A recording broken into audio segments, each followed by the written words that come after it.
बोलने की, देखने की, पहनने की, हर इंद्रियों पर डिसिप्लिन, जिसको डिसिप्लिन नहीं, मुख में डिसिप्लिन नहीं, गाड़ी की। आईक्यू मीन्स इंटेलिजेंट क्वेश्चन, बौद्धिक क्षमता। दोनों युगों को सौरभ कहते हैं। वहां एक धर्म, माँ बाप के लिए भावना, देश के लिए भावना, समाज के लिए भावना, जिन बच्चों की भावना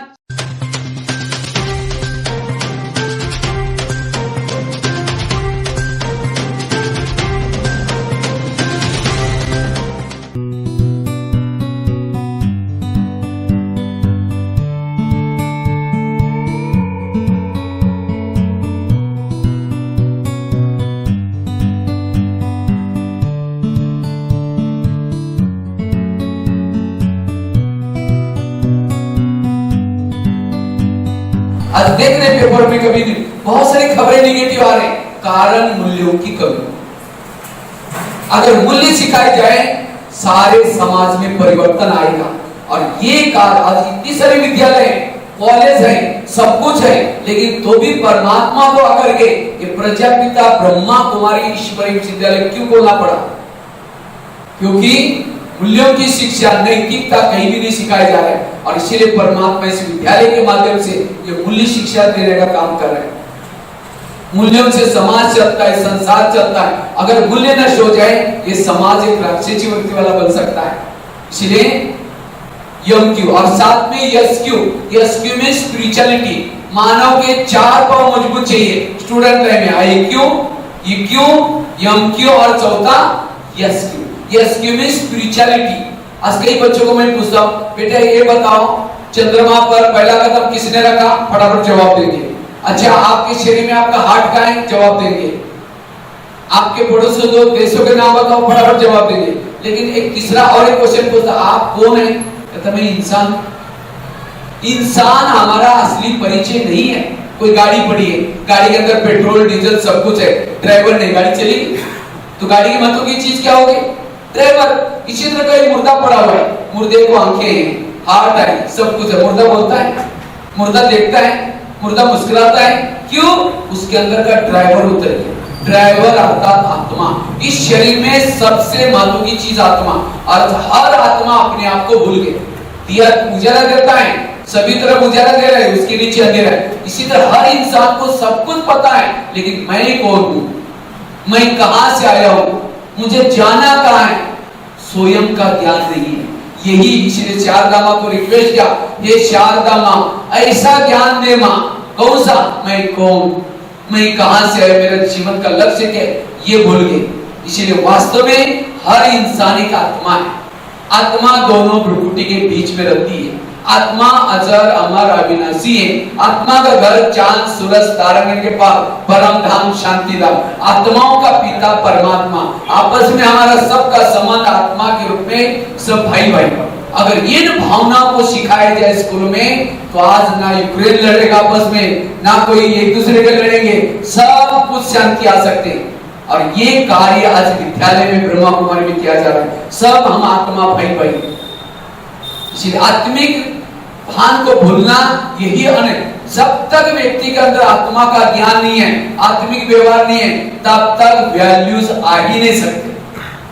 आज कितने सारे शास्त्र है, ग्रंथ है, गुरु है, लेकिन समाज की हालत क्या होती जा रही है? इसीलिए परमात्मा कहते हैं अपने आप को समझो, पिता परमात्मा को समझो, समय को समझो, ये कार्य।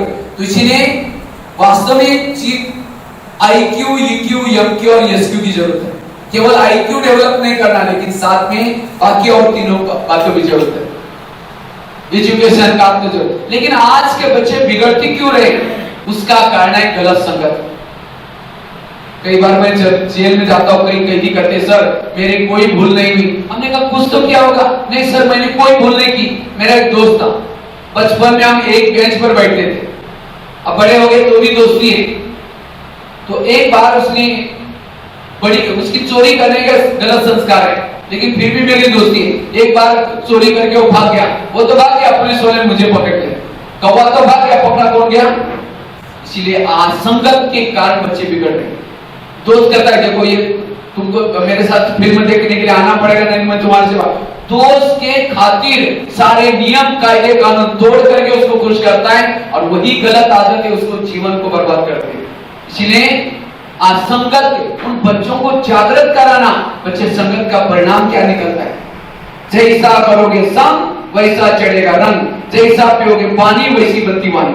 दूसरी बात है, आज सिनेमा टीवी के कारण युवा पीढ़ी बिगड़ती जा रही है। मैं छोटे बच्चों के जेलों में गया हूं, करीबन 500 छोटे बच्चों की जेल में। तो एक दिन एक आंध्र प्रदेश में गया था, एक बच्चे को पूछा, बेटा तुम जेल में क्यों आए? कहता है सर मैं बहुत टीवी देखता था, और टीवी में भी एडवर्टाइज आती थी, वॉशिंग मशीन, निरमा पाउडर आता है ना, वो निरमा पाउडर का वॉशिंग। तो कहता है मेरी एक बहन की काली सी थी, तो एक दिन मेरी मम्मी घर से बाहर गई थी, तो मैंने क्या किया, बहन को उठा करके वॉशिंग मशीन में डाल दिया और मशीन चालू कर दी। ये होशियारी कहां सीखा? तो इसलिए आजकल के कई मम्मी पापा मैं देखता हूँ, ट्रेन में अगर जाता ना या कहीं किसी के पास जाता हूँ, बच्चा ज्यादा ये करता है तो उसको मोबाइल देते हैं ताकि पीछे छूट जाए, खेलते रहो हम अपना काम करें। वो चाकू उसके पास दे रहे हो, अगर बच्चे चाकू के साथ खेलेगा तो क्या करेगा?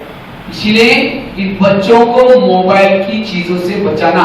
आज क्या क्या बच्चे देखते हैं, और छोटे छोटे बच्चे, टीचर की स्पेलिंग के अंदर भी टीचर का अर्थ होता है, T for tolerance, E for energetic, ऊर्जावान। अब वो खुद ही ढीला डाला है। कई बार मैं स्कूल में, कई गवर्नमेंट के स्कूल में जाता हूँ, मैं बोला भैया हमारा कार्यक्रम करना है, वो ऑफिस में सारे बैठे, पीरियड का समय चल रहा है, कहते आप जाकर के किसी बच्चों को इकट्ठे करो, आप कर लो। हमने कहा सर आप भी चलो, हम तो यहाँ बैठे हैं। तो बताओ इतना पेमेंट ले रहे हैं, सब कुछ करें, अगर ऐसा पैसा कमाते हैं उस पैसे से शांति कभी नहीं हो सकती। हर व्यक्ति को अपने कर्तव्य के प्रति जागरूक, टीचर को अपना। लेकिन आज के बच्चों को केवल आईक्यू डेवलप की जाती है। टेबल है, टेबल के 4 पांव होते हैं, अगर एक ही पांव होगा तो टेबल क्या हो जाएगा, गिर जाएगा। इसी तरह आज के स्कूलों में बच्चों को केवल आईक्यू डेवलप की जाती है। आईक्यू मींस इंटेलिजेंट क्वेश्चन, बौद्धिक क्षमता। जिसकी आईक्यू ज्यादा है उसके अंदर ईगो डेवलप होता है। सूक्ष्म में रावण बहुत होशियार था, विद्वान था, लेकिन रावण के अंदर ईगो था। क्यों? संपत्ति का ईगो, मेरे पास सोने के महल है, राम तो कुछ नहीं, वनवासी है, विद्वत्ता का ये, और पूरा परिवार को लेके खत्म हुआ। देशों में युद्ध क्यों हो रहे हैं? ईगो है, मेरे पास इतनी संपत्ति है, मैं हम ये हैं, और यही ईगो सारे संसार का विनाश करेगा। इसलिए क्यों? और जिसकी आईक्यू ज्यादा है उसको साइंटिस्ट, इंजीनियर बनाया जाता है। ज्यादा कम मार्क वालों को साइंटिस्ट नहीं बनाते, और आईक्यू डेवलप करके साइंटिस्ट बना करके बॉम्ब बना रहे हैं और दुनिया का नाश करा रहे हैं। होशियार लोग क्या करें? इसलिए केवल आईक्यू नहीं, आईक्यू के साथ दूसरा पावा ईक्यू। ईक्यू मींस इमोशनल, भावना, माँ बाप के लिए भावना, देश के लिए भावना, समाज के लिए भावना। जिन बच्चों की भावना अच्छी है वो समाज में कभी। अब मैं दिल्ली में गया था तो मैंने देखा एक व्यक्ति रो रहा था। मैंने उसको पूछा क्या हुआ सर? कहता है मेरे बेटे को मैं मिलने के लिए आया था, मेरे बेटे को मैंने जमीन बेची, सब कुछ बेची और बड़ा ऑफिसर बनाया। अब उसको मिलने के लिए आईपीएस ऑफिसर था, पुलिस में कोई बड़ा ऑफिसर। कहता है आप इस ड्रेस में आए, गांव वाला ड्रेस, मेरे दोस्त अच्छे अच्छे आते हैं, वो मुझे क्या कहेंगे, तो इसलिए आप यहाँ नौकर बन करके रहो, न अन्यथा यहाँ से चले जाओ।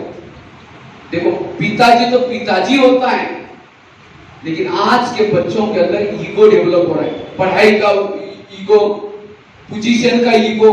क्यों? उसकी आईक्यू केवल, इसलिए आईक्यू के साथ ईक्यू, भावना, देश के लिए भावना, समाज के लिए भावना, माँ बाप के प्रति भावना।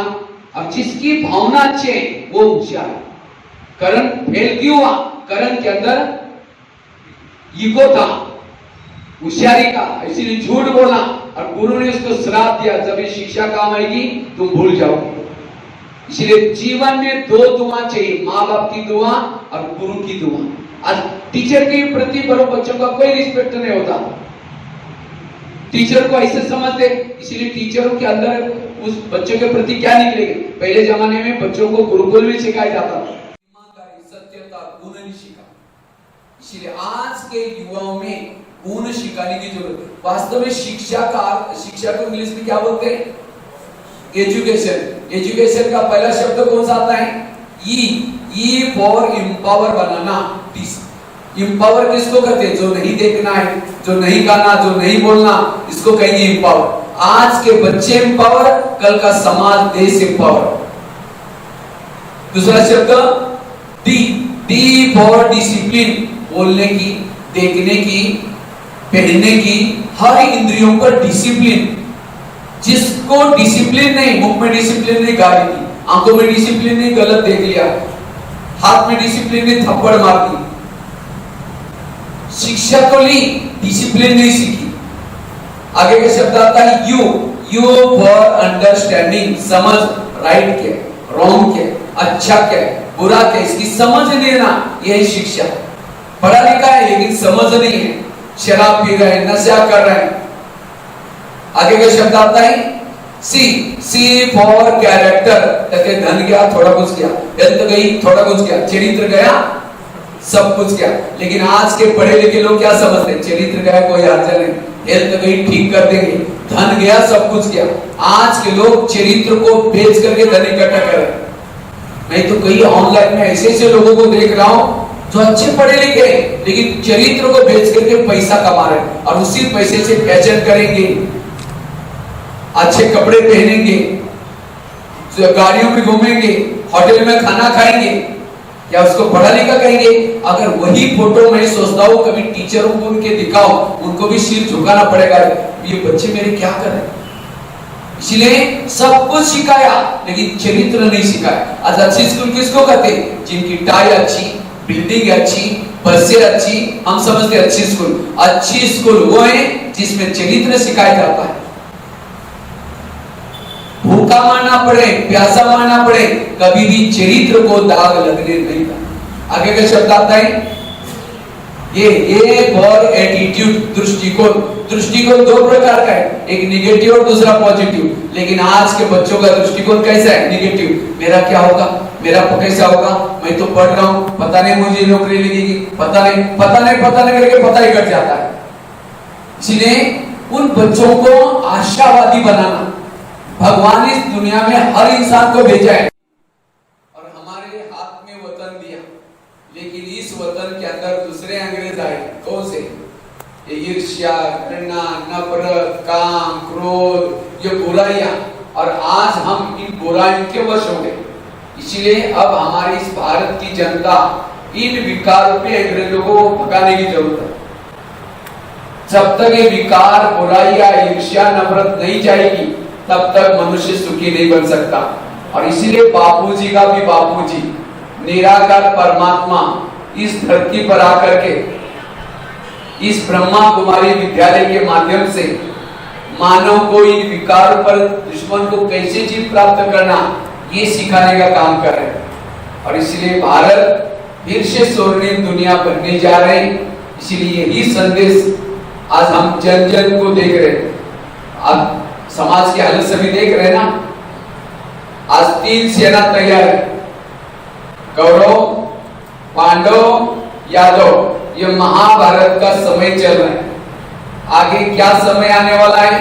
क्योंकि संसार में 4 युग होते हैं, सतयुग, त्रेता युग, द्वापर युग और कलयुग।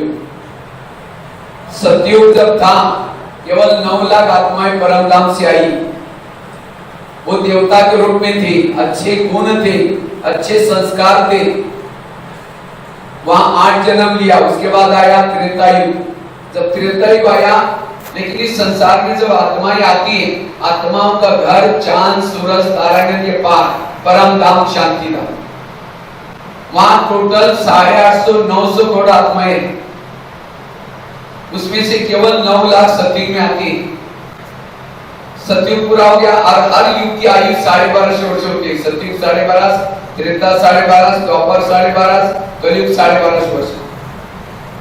जब त्रेता युग आ गई, उसके अंदर 33 करोड़ आत्माएं हो जाती हैं और दोनों युगों को स्वर्ग कहते हैं। वहां एक धर्म, एक राज्य, एक भाषा, एक मत, एक कुल होता है। लेकिन जैसा समय आगे चलता है, द्वापर युग आया। जब द्वापर युग आया, ये 33 करोड़ वाली आत्माएं विकारों के वश हो जाती, काम, क्रोध, लोभ, मोह, दुखी बन जाते, परमात्मा को पुकार के परमात्मा धर्मात्माओं को भेजता है। धर्मात्मा ने भी कोई और ज्ञान नहीं सुनाया, परमात्मा का संदेश सुनाया, गॉड इज लाइट, यीशु ने कहा। लेकिन जिसने गॉड इज लाइट कहा उसको ही भगवान मान लिया, उसने भगवान की तरफ ऊपर इशारा किया। आखिर और धर्म बनते गए, दूसरे ने आया ओमकार